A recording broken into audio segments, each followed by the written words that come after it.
Good afternoon, everyone. Today we're going to do a video on integrating by partial fractions, and we're going to integrate namely this function 2x minus 11 over 4x squared minus 12x plus 9. And so, as you've probably seen by now, what we typically do when we're integrating by partial fractions is we factor our denominator. So let's go ahead and do that on the right. We want to factor 4x squared minus 12x plus 9. Now we're factoring a bracket that has an x squared coefficient that is not 1, and so we're going to go with decomposition. And so we're looking for two numbers that multiply to make a product of 4 times 9. So two numbers that make a product of 36, and that simultaneously have a sum of negative 12. Okay? You can take the time to think of those two numbers yourself. If you want to practice, you can pause the video. What you'll find is that those two numbers are negative 6 and negative 6. And so now we go ahead and decompose negative 12x as negative 6x and negative 6x. 9. You guys know the drill. We factor the first two terms, so we can pull out a 2x, and we get 2x minus 3, and we factor the last two terms, factor negative 3, and we get 2x minus 3 yet again. And now we can go ahead and finish that off. So outside of the brackets, we get a 2x minus 3, and inside the brackets, we get the same. And so we have two factors of 2x minus 3, and so we get 2x minus 3 all squared. And so going back to our integral, we now have 2x minus 11 over 2x minus 3 all squared dx. Okay? Now this is where our partial fraction strategy comes in. So we want to look for 2x minus 11 over 2x minus 3 all squared is going to be equal to the sum of two terms. Because our denominator has a factor that is squared, then we're going to get some real value a over 2x minus 3 plus some real value b over 2x minus 3 squared. Okay? And we're simply solving this equation. Now, this equation looks awful, but it's not all that bad because you see that we get very similar denominators. And we can get rid of all of them by simply multiplying every part of the equation, both sides, by 2x minus 3 squared. And so let's go ahead and do that. Multiply 2x minus 3 squared and multiply it by 2x minus 3 squared on both sides. That'll completely get rid of the denominator on the left side, so that's very convenient. All we're left with is 2x minus 11. And on the right side, 2x minus 3 all squared will completely cancel out the denominator of the term with the b on top. And for the term with the a on top, 2x minus 3 on the bottom will factor out 2x minus 3 in the denominator will cancel out one of the factors of 2x minus 3 squared, and so we'll still have a times one factor of 2x minus 3. And then the second term, like we said, are going to completely cancel out since this is distributing over both terms, so it's going to multiply both terms, and so we get just say plus b in that last term. And now we can go ahead and simplify this a tiny little bit. 2x minus 11 is equal to a times 2x, let's call that 2ax. So we have in the form of a coefficient of x minus 3a plus b. And now you can think about this as solving a system of equations for a and b, or we can simply equate coefficients, right? So here we have terms with x and a constant term, and we have a term with x and a constant term. You can consider all of this just one constant term because these are just going to be real values, okay? So let's equate both of those terms. The x coefficients have to equate to one another for this equation to hold, and so that means that the 2 has to be equal to 2a, because those are the only two x coefficients, right? And so then we get the simple equation, 2 is equal to 2a, and so of course we get that a is equal to 1, okay? Now looking at the constant term on both sides, we get negative 11 being equal to this negative 3a plus b, okay? Constant terms, constant terms. So now negative 11 is equal to negative 3a plus b, and we know the value of a. We already found that conveniently in step 1. And so we can plug that in, negative 3 times 1 plus b, and so negative 11 is equal to negative 3 plus b, and so let's now finish that off.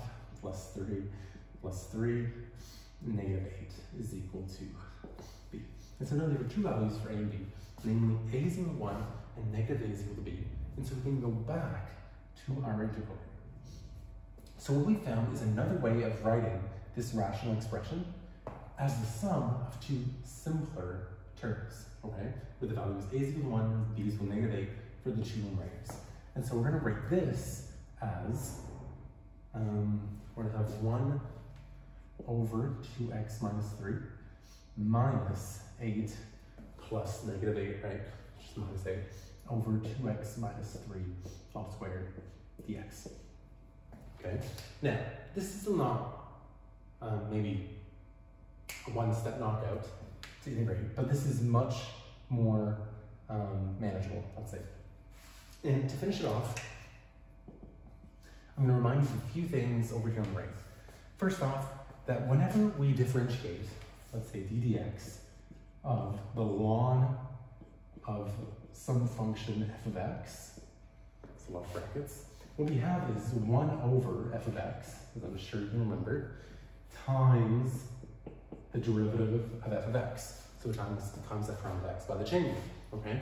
So that means that if we look at, you'll see why in just a second, if we look at the derivative of the ln of our denominator here, so namely if we take d dx of the ln of 2x minus 3,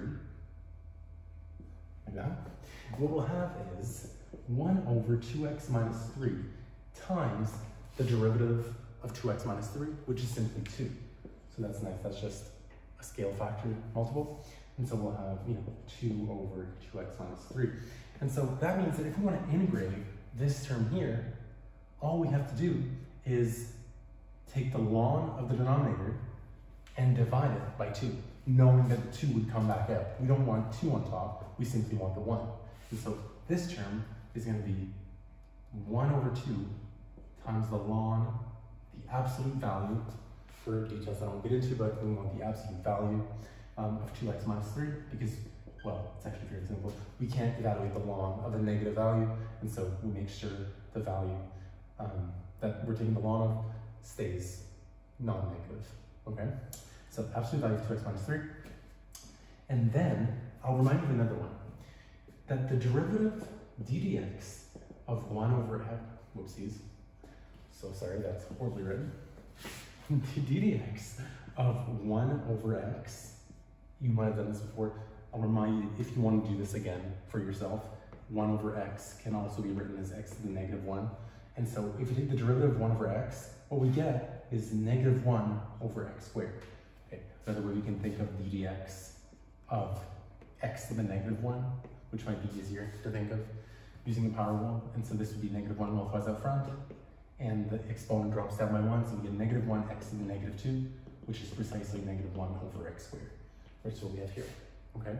Now, again, this is differentiating, and so that means that the integral of, let's say, negative 1 over x squared dx, right, is exactly 1 over x plus c. And so, whoopsies, we can use that over here.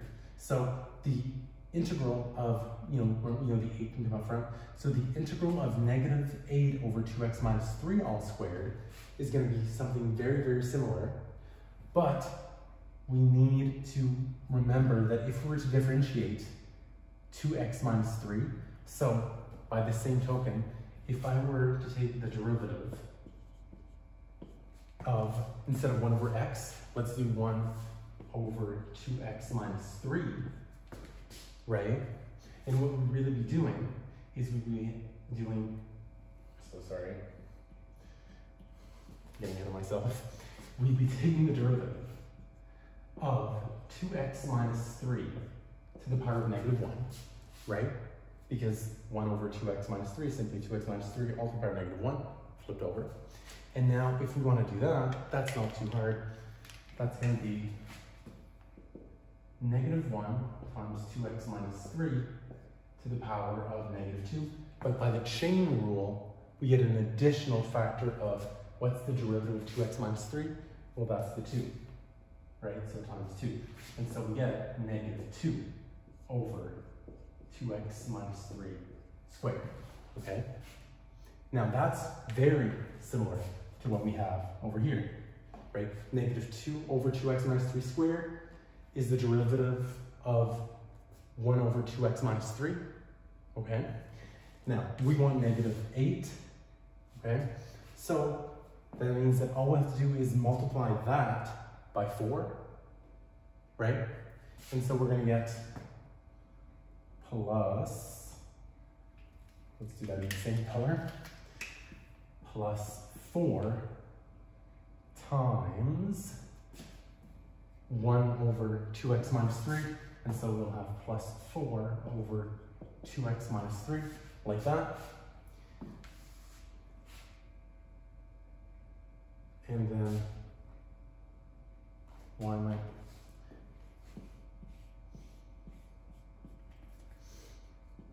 Excuse me, 2:40 for the video to start right now. We're actually integrating now. So the integral of 1 over 2x minus 3 is 1 over 2 ln of absolute value of 2x minus 3. We've discussed that.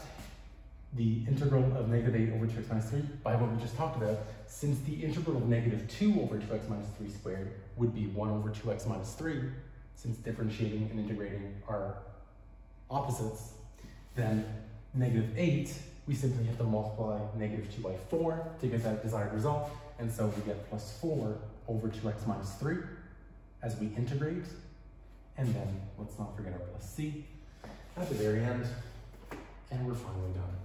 And so here is our solution, okay? So here we're at the step where we could integrate, we didn't have to go any further, and so here is our actual solution of the integrated function, 1 over 2 ln of absolute value of 2x minus 3 plus 4 over 2x minus 3 plus c, okay? I hope all that makes sense. Again, reminding yourself that it's so easy to forget about the chain rule whenever we're taking the ln, or whenever we're taking the integral of 1 over x squared factors. Let's always remind ourselves of the chain rule application, and so we adjust with that. Simply, we divide the 8 by 2 to get 4, because the derivative of 2x minus 3 is 2. And likewise here, we're dividing by 2, or we're taking 1/2, because the derivative of the denominator is 2. And so we divide by 2. Those little things are often what trips students up, and so just a reminder, be mindful of those things. I hope this was helpful. I hope this helped clear things up. I know this is a lot, but I did want to go into detail about every part of our solution. If you guys have any comments, suggestions, please do let me know. Thanks for watching, and have a great day.